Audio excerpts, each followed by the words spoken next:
Number 1. Under the Tree. My story takes place during a thunderstorm. And, honestly, it's difficult looking back on it, because it's so bizarre that it hardly seems like it could have been real.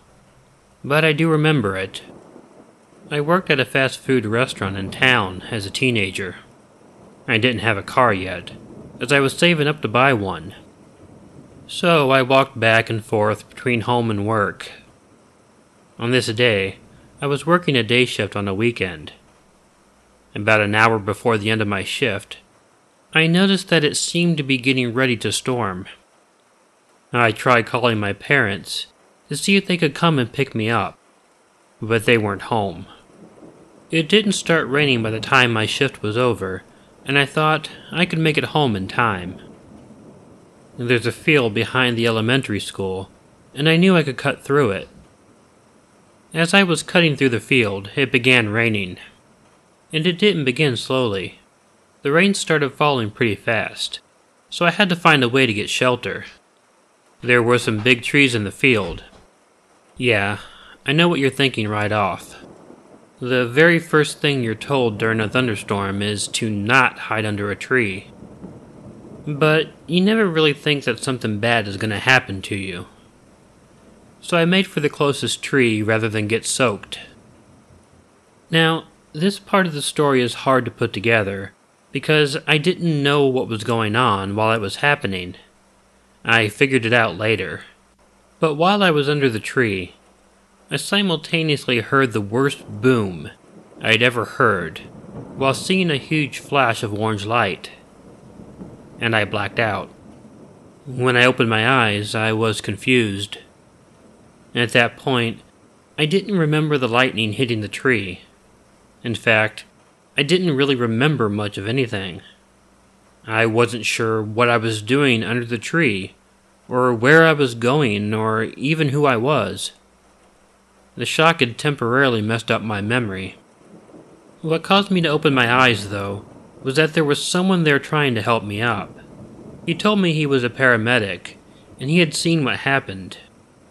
It was weird because I didn't even know what happened at the time. He asked me my name, and honestly, I couldn't pull it out of my head at the time. I just shook my head and told him I was confused and didn't know what happened. The guy was not dressed as a paramedic. Plus, I didn't see an ambulance. But he helped me to my feet, and he led me through the pouring rain. He led me to the school's parking lot and over to an old and beaten-up pickup truck. Now, I was still a bit out of it, but I began getting some really weird alarm bells about right there. Some things were coming back, and I did think that this was an odd situation. I mean, obviously I had been hurt. This guy was trying to help me. But why the hell did he tell me he was a paramedic? He could have just offered me a ride. I felt weird enough about the situation that in spite of my injury and the fact that it was still storming outside, I resisted getting into the guy's truck. He kept insisting, but the more he insisted, the more I felt oddly creeped out by the situation. It was then, when I heard actual sirens in the air, and he heard them too. The guy cursed and dropped me to the ground. He slammed the door, got into his truck, and drove away. About 2 minutes later, an ambulance and fire truck showed up. It wasn't until my head completely cleared that I realized what had happened. I told the hospital about it, and apparently this guy wasn't a paramedic. It was 2 years later, when I was watching TV, that I recognized the man who claimed he was a paramedic on the news. He was arrested for the abduction of another teenager in the area. It was then I realized how lucky I was that day.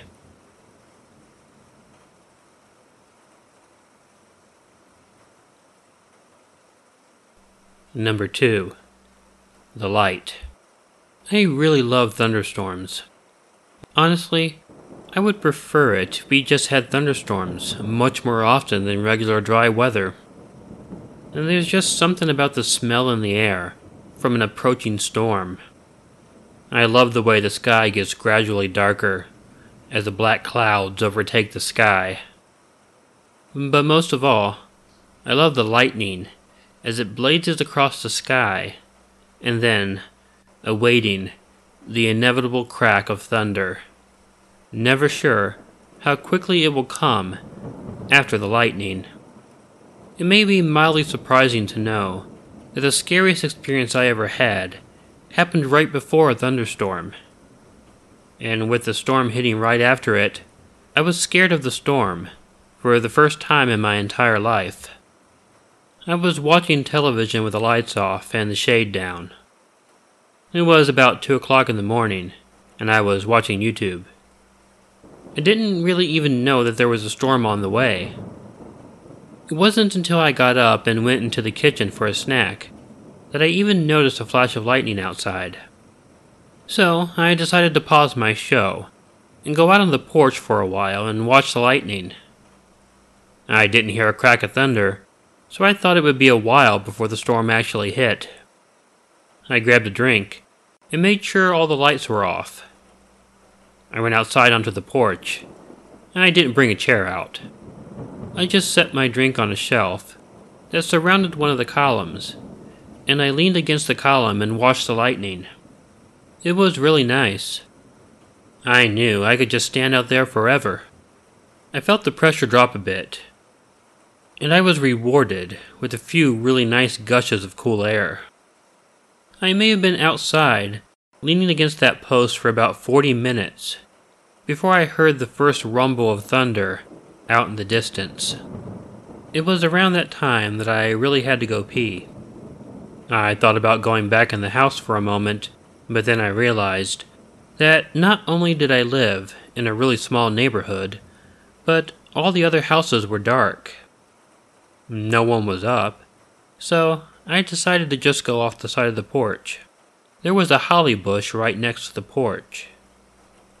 Right beyond the bush was the corner of the house that led to the side yard. I leaned off the side of the porch and peed on the bush. And it was then that something caught my eye. There was a sudden light that flickered from the side of the house. It was like a flashlight. It moved really quickly, and then it shut itself off. I had a pretty large side yard, and the flashlight seemed to be coming from right around the corner. That meant that at 2:30 in the morning, someone was snooping around my yard with a flashlight. I kept my eye on the corner of the house, waiting to see if I would see the light again. I didn't. I was nervous, though, and found myself feeling real fear.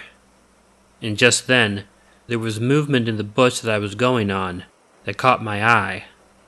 I looked over real quick, and right when my eyes adjusted, I saw that there was a guy crouched down behind the bush, watching me. I wasn't sure what to do. This just seemed too surreal. The guy noticed that I saw him, however, and he started coming around the bush. That was when I heard a noise behind me. I turned and quickly saw a second guy coming at me from the other side of the porch. I figured quickly it must have been the guy I originally saw with the flashlight. I panicked, but who wouldn't? Fortunately for me, though, the guys weren't able to get to me fast enough. I turned, got into the house really quickly, and slammed the door shut. And before I could lock it, I felt the knob start to turn. They were trying to keep me from locking the door. I pushed my weight against it and managed to turn the deadbolt, thus securing the door. I then peeked out the window on the door. I saw the two guys leaving my yard and running down the street. I called the cops. I think they knew I was going to, and that was why they ran off like that. It took them a while to show up, and the storm had hit by then. It was a ferocious storm, and when the cops pulled up, I knew it was them, but I was apprehensive. I was nearly too scared to open the door, but I finally did. I gave them the best description I could just in case the guys broke into another house. But I don't think it did any good.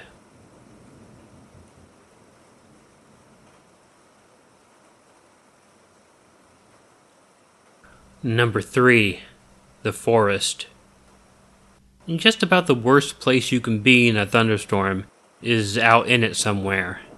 It's even worse when you don't have any real shelter anywhere near you to take refuge in. I go camping and hiking by myself for at least 1 week each year. It's nice to just be out with nature. I tend to plan when the weather is going to be nice, but weather being weather, you can't always know when bad weather will happen. For the first few days of hiking, everything was cool. But late on the 3rd day, I saw thunderhead clouds beginning to crawl across the sky. Fortunately, I was able to reach my campsite destination and get my tent up before the storm set in.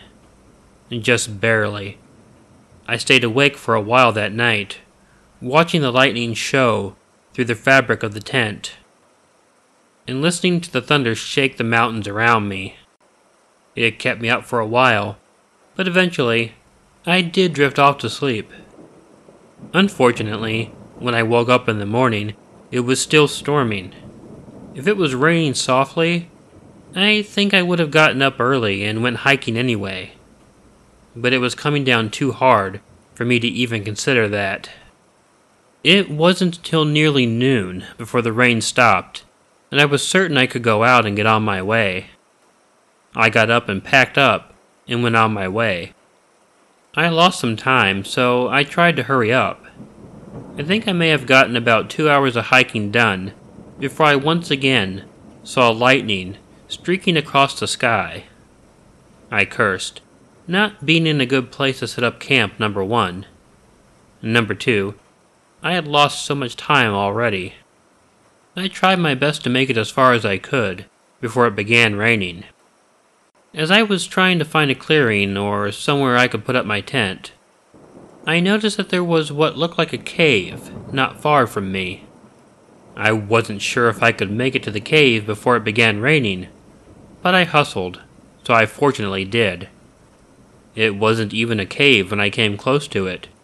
It was an abandoned mine shaft. I didn't care though. It was drier than the ground was, so I went ahead and went into it. I put the tent out because, although the cave gave me shelter, it wasn't completely dry. I laid on the ground, and I put my sleeping bag in it. I then tried to wait out the storm. It only got worse as the day passed into night. I couldn't remember the last time I had seen such a long-lasting and nasty storm. It was while I was watching the storm, through the opening of the mine shaft, that I got the hell scared out of me. The tent was open, with the opening facing outside. It all happened so quickly that I wasn't sure what was happening. Something started hitting my tent, and hitting it really hard, and in more than one place. Before I could figure out what was going on, the tent completely collapsed on me. Then, whatever was hitting the tent was then hitting me.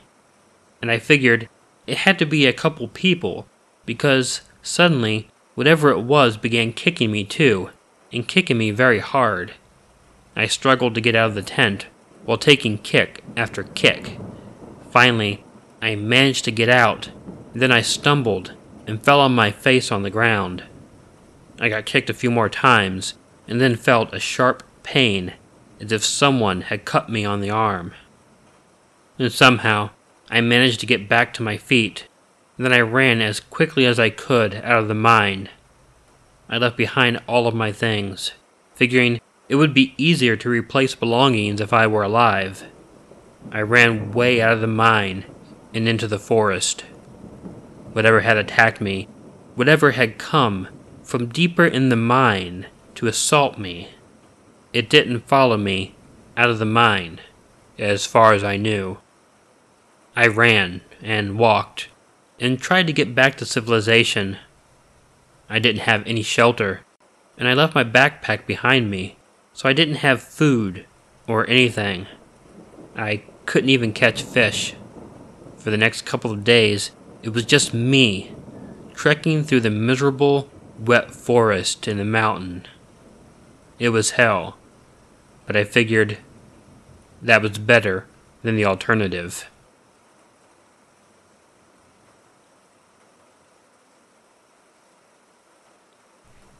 Hey y'all, Killer Orange Cat here. We Shouldn't Be Here just made a video on tornadoes, so I'm going to link to it at the end of this closing, in case you'd like to continue in the storm motif. I've been a little quiet the last week, so sorry about that. I've had a lot of weird things going on, but that's okay. I got a lot of stories, and I'm going to do my best to catch up going forward. Now first, we have dropped Teespring for merchandise as they were pretty difficult to work with and somewhat unreliable. I'm including the link for the new store in the description. I still got the subreddit up, and I want to thank everyone who has joined it. The print editions of these 3 stories are up in there now, if you want to read them. I'm going to try over time to get the written versions of all the stories in there eventually. In the meantime, if you like this video, please let me know by hitting the like button. If you're not already subscribed to Killer Orange Cat, please consider hitting the subscribe button below, or use the icon of Ichigo that will appear at the end of this closing. Feel free to leave some comments to let me know what you think of the video, and consider sharing it with someone you think might enjoy it. You can always follow me and Ichigo on Facebook and Twitter. If you have a story you'd like narrated on Killer Orange Cat, please email it to the address included in the description. My only requirement is that the story is original, meaning it has not been read on any other YouTube channel. I hope you all are having a great start to your week, and please don't forget to make sure to check in your closet and check under your bed, because you never know where Killer Orange Cat might be hiding. Good night.